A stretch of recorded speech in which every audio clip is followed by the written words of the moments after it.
কার কতটুকু অধিকার এটা নিশ্চিত করা এবং নিশ্চিত করবে দল ক্ষমতায় আসলে।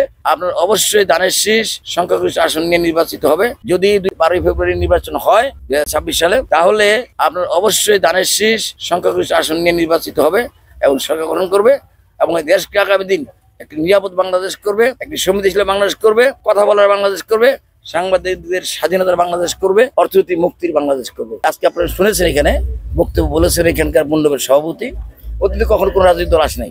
বসুন্ধরা টিস্যু, অশুদ্ধতার বিরুদ্ধে এক বিন্দুও ছাড় নয়। আজকে আমরা আসছি এই জন্য তারা খুশি হয়েছেন। আমরা আসলে তাদেরকে খুশি দেওয়ার জন্য আসছি, কারণ তারা যেন তাদের হাস্যোজ্জ্বল ভাবে তারা তাদের উৎসবটি পালন করতে পারে, সুন্দরভাবে পরিবার পরিজন নিয়ে সদস্যদেরকে নিয়ে পালন করতে পারে।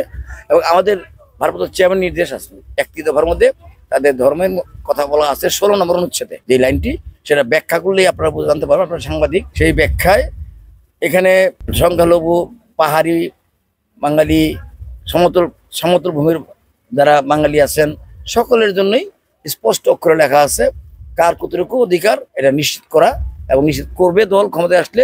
সেই জিনিসটি আমাদের ভারপ্রাপ্ত চেয়ারম্যান তুলে ধরার চেষ্টা করেছে। আমরা তারই আলোকে 31 দফা আমরা জনগণের মাধ্যমে, ব্যবসায়ীদের মাধ্যমে, শ্রমজীবী মানুষের মাধ্যমে এবং বিভিন্ন ধর্মের মানুষের কাছে এই 31 দফার লিফলেট পৌঁছে দিচ্ছি।